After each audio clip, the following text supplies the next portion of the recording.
বিধানসভা নির্বাচনের দিনক্ষণ ঘোষণা হতে অনেক বাকি, শুধু তাই নয়, তৃণমূলের প্রার্থী তালিকা ঘোষণাও হয়নি। তবু তৃণমূল নেতৃত্ব বিরোধীদের বিনা যুদ্ধের সূচাগ্রে মেদিনী ছাড়তে রাজি নয়। তাই বিধানসভা নির্বাচনকে সামনে রেখে প্রাথমিক পর্বে দেওয়াল লিখনের কাজ শুরু করেছেন কাঁথি পৌরসভার উপপুরপ্রধান ডক্টর নিরঞ্জন মান্না। বৃহস্পতিবার কাঁথি শহরে ৮ নম্বর ওয়ার্ডের শেরপুর শিবালয় মন্দির প্রাঙ্গণ থেকে দেওয়াল লিখনের কাজ শুরু করলেন তিনি।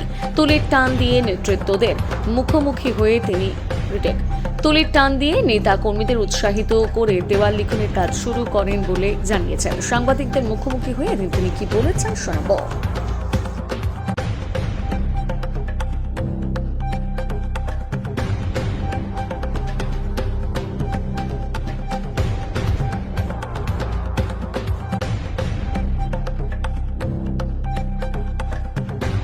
দাদা, ভোটের দিন এখনো ঘোষণা হয়নি, আপনারা তৃণমূলের পক্ষ থেকে দেওয়াল লিখন শুরু করলেন, কি বলবেন? আমি কাঁথি পৌরসভার ৮ নম্বর ওয়ার্ডের কাউন্সিলর এবং কাঁথি পৌরসভার ভাইস চেয়ারম্যান ডক্টর নিরঞ্জন মান্না। আমাদের পশ্চিমবাংলার বিধানসভা নির্বাচন আগামী 2026 সালে মার্চ বা এপ্রিল মাস নাগাদ হবে। আমরা তৃণমূল কংগ্রেসের সৈনিক।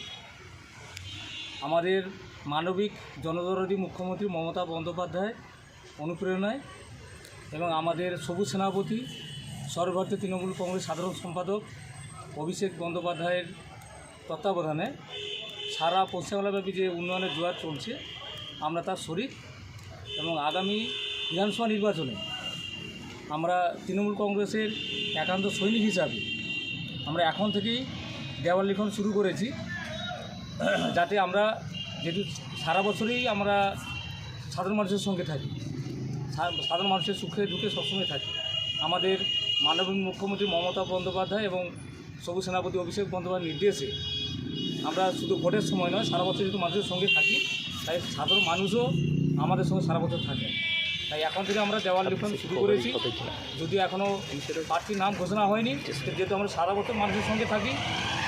আর সেই কারণে আমরা এই পশ্চিমবাংলার যে উন্নয়নের কাণ্ডারি মাননীয় মুখ্যমন্ত্রী মমতা বন্দ্যোপাধ্যায়ের নেতৃত্বে আবার চতুর্থবারের জন্য পশ্চিমবঙ্গে তৃণমূল সরকার গঠিত হবে এবং মানবিক জনদরদী মুখ্যমন্ত্রী মমতা বন্দ্যোপাধ্যায় চতুর্থবারের জন্য শপথ নেবেন, এই আমাদের বিশ্বাস রয়েছে এবং ভরসা রয়েছে।